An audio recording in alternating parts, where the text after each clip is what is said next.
হজযাত্রার প্রথম দিনে 10 ফ্লাইটে ঢাকা ছেড়েছেন 4000-এর বেশি মুসল্লি। লাভবাই ক্যাব সহ সার্বিক ব্যবস্থাপনায় সন্তোষ প্রকাশ।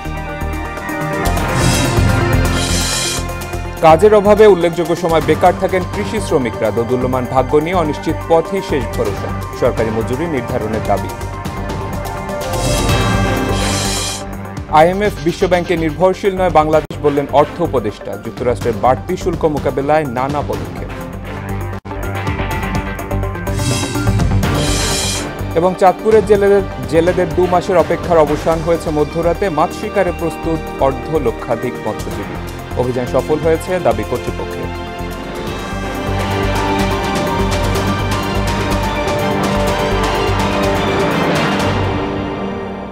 আসসালামু আলাইকুম, সবাইকে মোহনা সংবাদে স্বাগত। শুনছিলেন শিরোনাম, সঙ্গে আছি শেখ সাব্বির হোসেন। এবার বিস্তারিত। প্রথম দিনে 10টি হজ ফ্লাইটে ঢাকা ছেড়েছেন 4180 জন মুসল্লি। সোমবার মধ্যরাতে প্রথম ফ্লাইটে যান 400, বাকিরা যান মঙ্গলবার। এবার সার্বিক ব্যবস্থাপনায় সন্তোষ জানিয়েছেন হজযাত্রীরা। হজ সংক্রান্ত তথ্য পেতে লাভবাইক অ্যাপস বেশ সহায়তা করছে বলেও জানান তারা। মনিরুল ইসলামের প্রতিবেদন। আল্লাহর কাছে শুকরিয়া, আল্লাহর কাছে চাওয়া পাওয়ার জন্য যাইতেছি, আল্লাহর ঘরে যাইতেছি। আল্লাহ যদি সহজ করে কবুল করে। আশকোনা হজ ক্যাম্প, হাজার হাজার মানুষ, এদের বড় একটা অংশ হজযাত্রী। কেউ বা এসেছেন প্রিয়জনকে বিদায় জানাতে, মা কিংবা বাবাকে নিয়ে যাচ্ছেন ছেলে, কেউ আবার যাচ্ছেন সস্ত্রী। অনেক বেশি এক্সাইটেড আমি যাচ্ছি আল্লাহর রহমতে। আলহামদুলিল্লাহ, আমার ছেলেই আমাকে নিচ্ছে।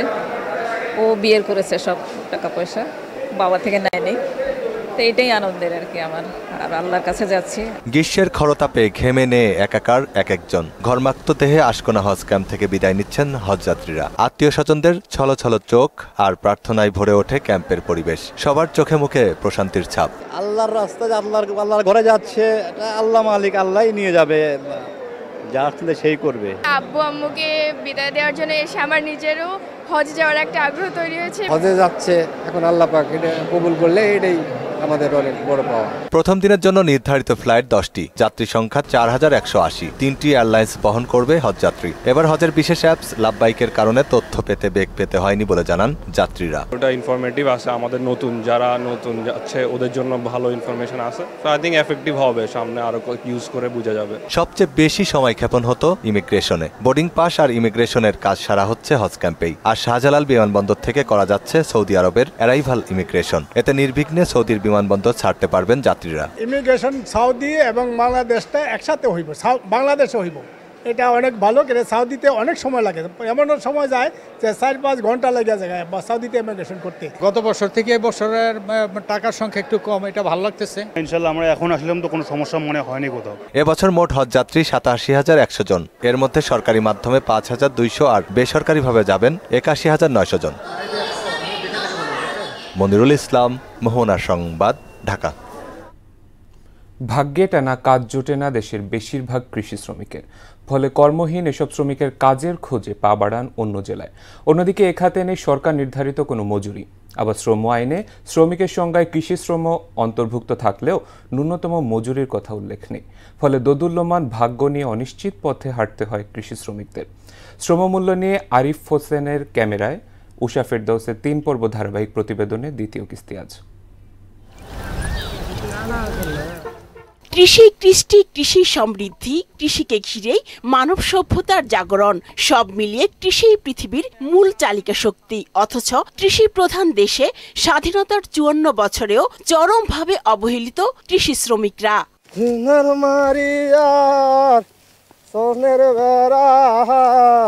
দেশে মোট শ্রমশক্তির 3,20,00,000 মানুষ কৃষি খাতে নিয়োজিত।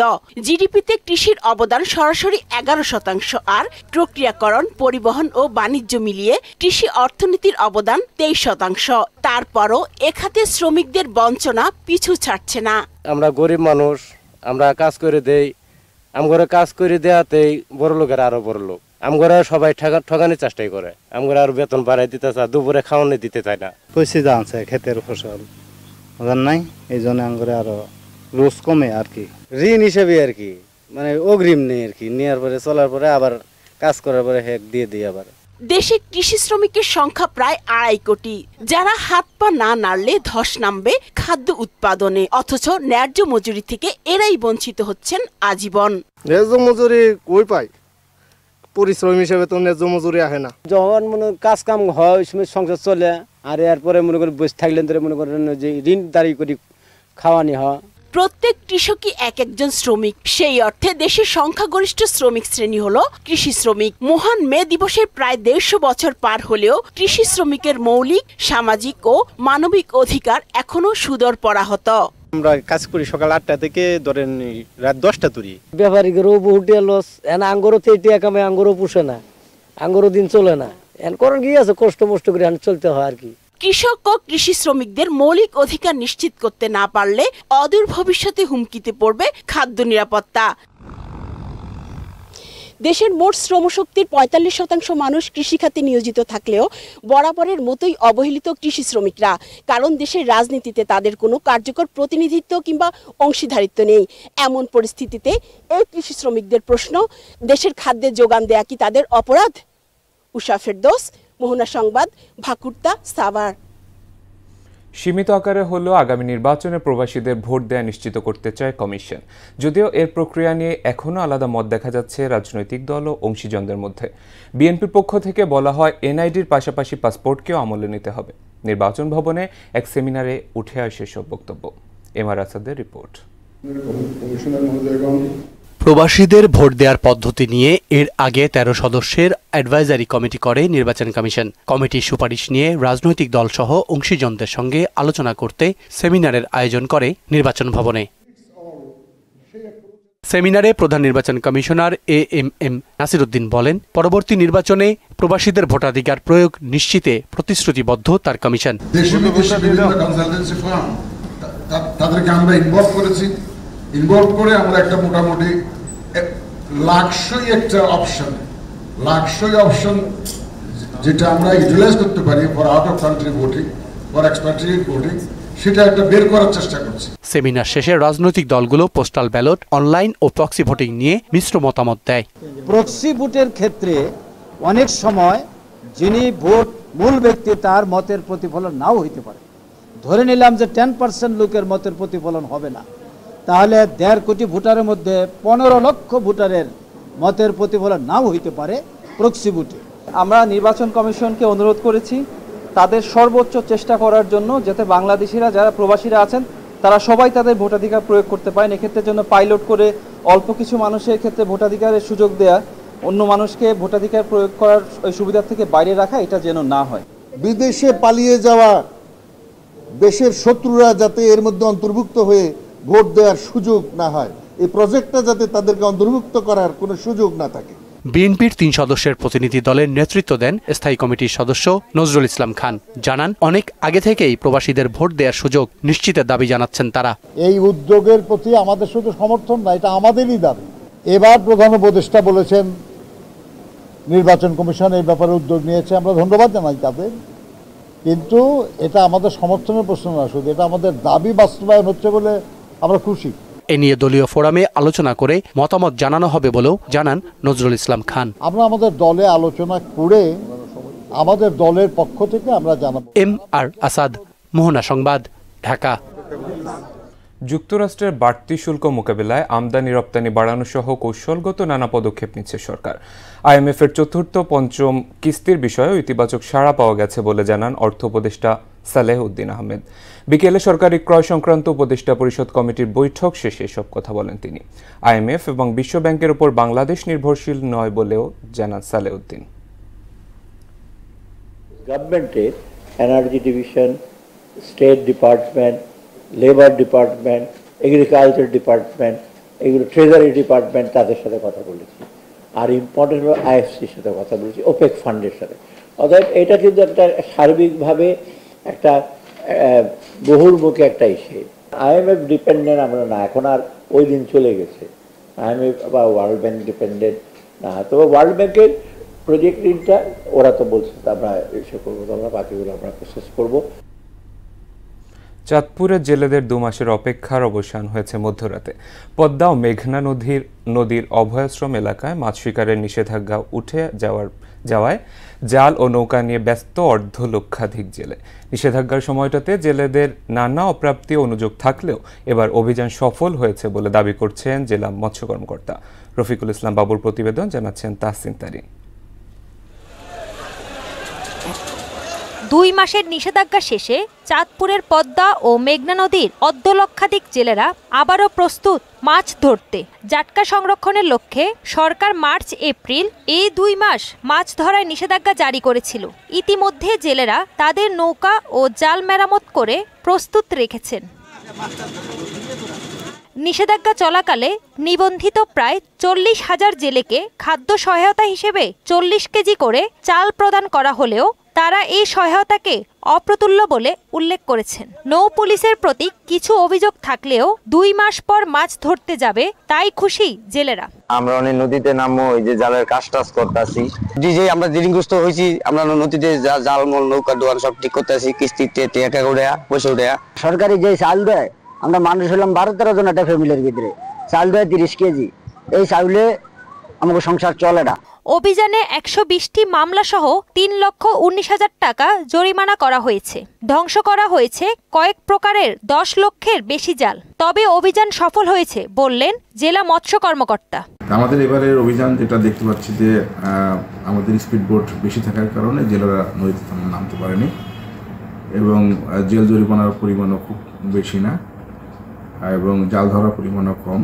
চাঁদপুরের মতলব উত্তর উপজেলার 60 নল থেকে হাইমচর উপজেলার চর ভৈরবী পর্যন্ত প্রায় 70 কিলোমিটার এলাকায় মার্চ এপ্রিল এই 2 মাস মাছ ধরায় নিষেধাজ্ঞা কার্যকর ছিল। তাহসিন তারিন, মোহনা সংবাদ। দর্শক, এ বিষয়ে আরো জানাতে পটুয়াখালী থেকে যুক্ত হচ্ছেন আমাদের সহকর্মী খোকন হাওলাদার। খোকন, নিষেধাজ্ঞা শেষে জেলেদের মাছ ধরার প্রস্তুতি নিয়ে আমাদের জানাবেন।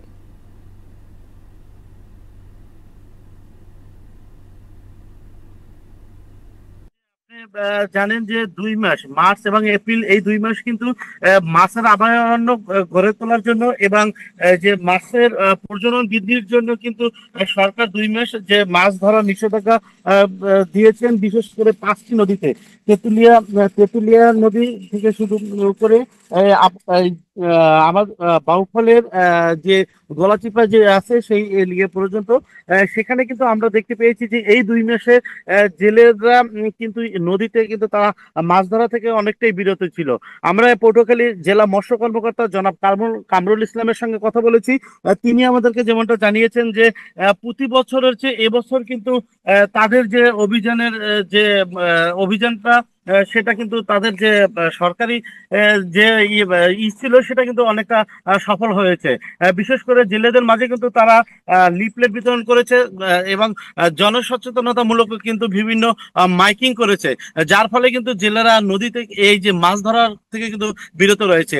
আমরা জেলেদের সাথে কথা বলেছি, তারা আমাদেরকে যেমনটা জানিয়েছেন যে এই 2 মাস কিন্তু সরকারি যে সহায়তা সেই সহায়তা কিন্তু তারা সঠিক মতো পেয়েছে, যার ফলে কিন্তু তারা কিন্তু নদীতে কিন্তু মাছ ধরতে তারা কিন্তু যায়নি এবং তারা আশা করছেন যে এই 2 মাস বন্ধ থাকার পরে নদীতে কিন্তু প্রচুর পরিমাণে কিন্তু মাছ তারা পাবেন, এমনটাই কিন্তু তারা আশা করছেন।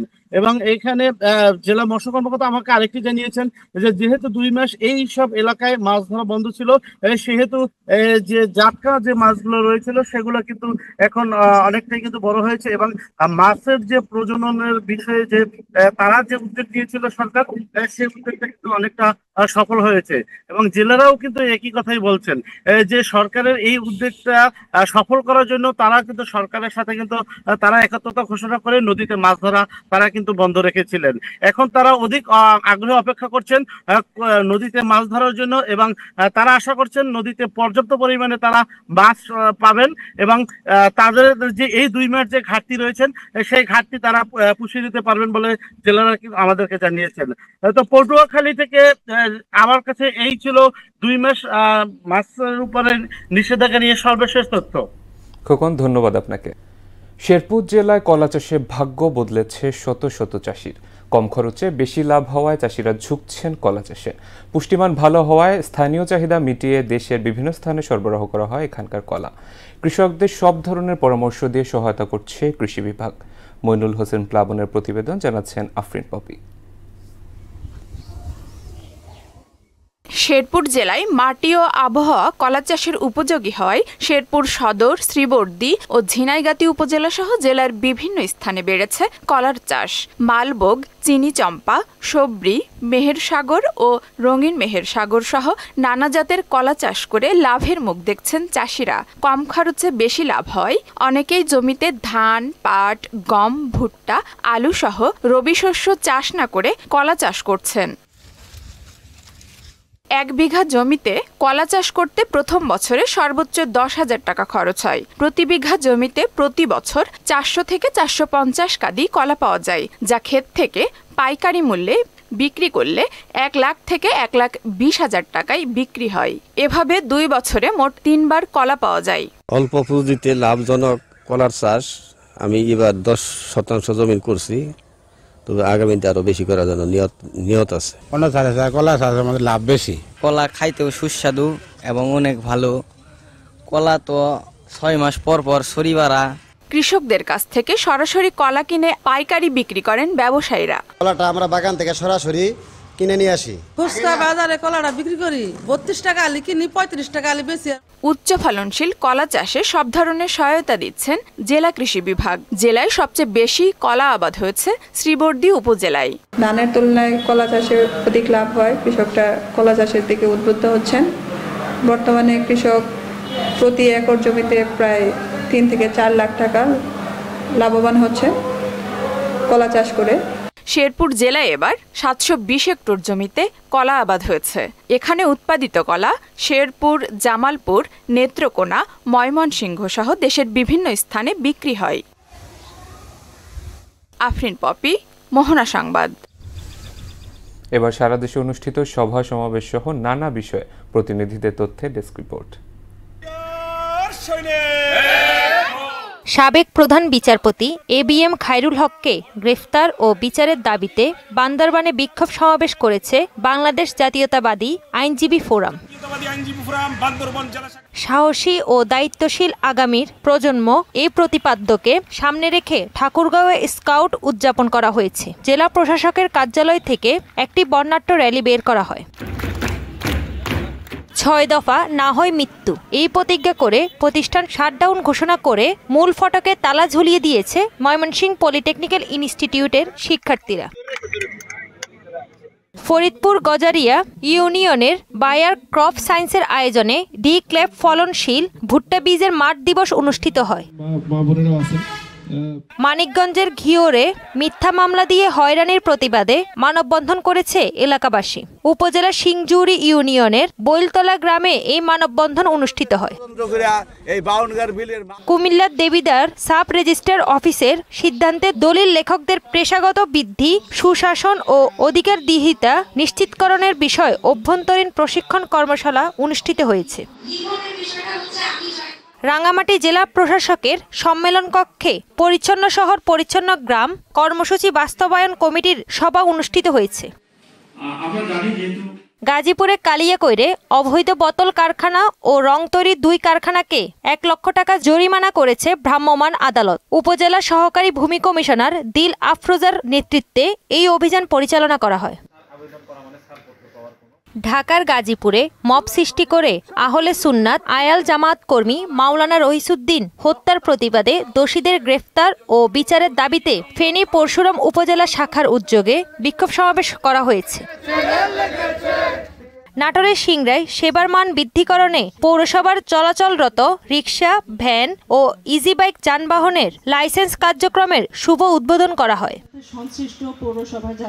সাতক্ষীরা পৌরসভা ও সদর উপজেলা 14টি ইউনিয়নে আওয়ামী লীগের সহযোগীদের নিয়ে বিএনপি সার্চ কমিটি গঠনের অভিযোগ তুলে দেওয়ার প্রতিবাদে বিক্ষোভ মিছিল সমাবেশ করেছে নেতাকর্মীরা। চাঁদাবাজির সংবাদ প্রকাশের পর দৈনিক ফেনীর সময় চিফ রিপোর্টার আরিফ আজমকে হুমকির প্রতিবাদে ফেনীর কেন্দ্রীয় শহীদ মিনার প্রাঙ্গণে মানববন্ধন অনুষ্ঠিত হয়েছে। এতে অংশ নেন ফেনীতে কর্মরত সাংবাদিকরা। তাহসিন তারিন, মোহনা সংবাদ। দেশের বাইরের খবর। কাশ্মীরের পহেলগামে বন্দুক হামলায় জবাব দিতে দেশের সশস্ত্র বাহিনীকে পূর্ণ স্বাধীনতা দিয়েছেন ভারতের প্রধানমন্ত্রী নরেন্দ্র মোদী। সংবাদ সংস্থা পিটিআই জানায়, কোথাও হামলা চালাতে হবে তার পূর্ণ স্বাধীনতা দেওয়া হয়েছে সেনাবাহিনীকে। উদ্ভূত পরিস্থিতিতে করণীয় নির্ধারণে বিশেষ সংসদ অধিবেশনের আহ্বান জানিয়েছেন কংগ্রেস সভাপতি ও রাজ্যসভার বিরোধী দলনেতা মল্লিকার্জুন খাড়গে। এর আগে পাকিস্তানের প্রতিরক্ষা মন্ত্রী খাজা মোহাম্মদ আসিফ ভারত সামরিক অভিযান চালালে পরমাণু হামলার হুঁশিয়ারি দেন।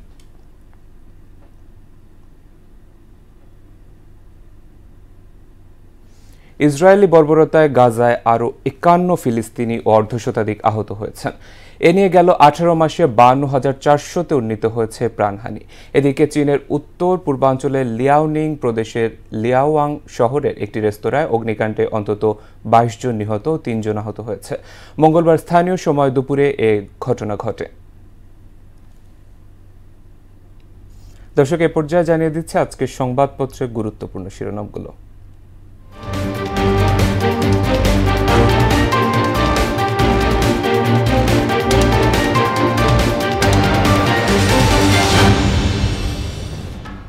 দর্শক, প্রথমে আমার কাছে আছে প্রথম আলো। প্রথম আলোর প্রথম পৃষ্ঠাতে আছে, ভারত পাকিস্তানের মধ্যে উত্তেজনা আরও বাড়ল।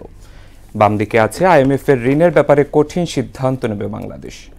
মাঝের দিকে আছে, নির্বাচনের আগে এই সময়টা অনেক কঠিন হবে, পুলিশ সপ্তাহ উদ্বোধনীতে প্রধান উপদেষ্টা। এরপর দৈনিক ইত্তেফাকের প্রথম পৃষ্ঠাতে আছে, সব শর্ত মেনে আইএমএফ এর ঋণ নেওয়া হবে না, অর্থ উপদেষ্টা। হামলার জবাব দিতে সশস্ত্র বাহিনীকে পূর্ণ স্বাধীনতা দিলেন মোদি। সমকাল, সিদ্ধান্তে অটল থাকতে পারছে না পিএসসি, ছুটির বদলে 1 মাসের ভাতা চায় পুলিশ। দেশে ফিরে অর্থ উপদেষ্টা, আইএমএফ এর সব শর্ত মেনে ঋণ নেবে না বাংলাদেশ। বাংলাদেশ প্রতিদিন, এখনো তৎপর মালয়েশিয়ার সিন্ডিকেট, আরও জটিল রোহিঙ্গা পরিস্থিতি। পাশাপাশি আছে পুলিশের প্রতি প্রধান উপদেষ্টা, ভোটারদের নির্ভয়ে ভোটদানের পরিবেশ নিশ্চিত করুন। যুগান্তর, 3 বাহিনী প্রধানের সঙ্গে মোদির বৈঠক, হামলার বদলা নিতে পূর্ণ স্বাধীনতা প্রদান। এছাড়া আছে, শিগগিরই দেশে ফিরছেন খালেদা জিয়া। মানবিক করিডোর নিয়ে কারোর সঙ্গে আলোচনা হয়নি, শফিকুল আলম। সবশেষে আছে the daily star, 8 passes to Rakhine, Gulf can't decide unilaterally। পাশাপাশি আছে, response to J&K terror attack, India gives forces operational freedom। Modi meets top security brass, Pak FM fears imminent incursion, UN calls for calm। দর্শক, এই ছিল দৈনিক পত্রিকার শিরোনামগুলো। শেষ করব মোহনা সংবাদ, যাবার আগে শিরোনামগুলো আরো একবার। হজযাত্রার প্রথম দিনে 10 ফ্লাইটে ঢাকা ছেড়েছেন 4000-এর বেশি মুসল্লি, লাভবাই ক্যাব সহ সার্বিক ব্যবস্থাপনায় অসন্তোষ প্রকাশ। কাজের অভাবে উল্লেখযোগ্য সময় বেকার থাকেন কৃষি শ্রমিকরা, দোদুল্যমান ভাগ্য নিয়ে অনিশ্চিত পথেই শেষ ভরসা, সরকারি মজুরি নির্ধারণের দাবি।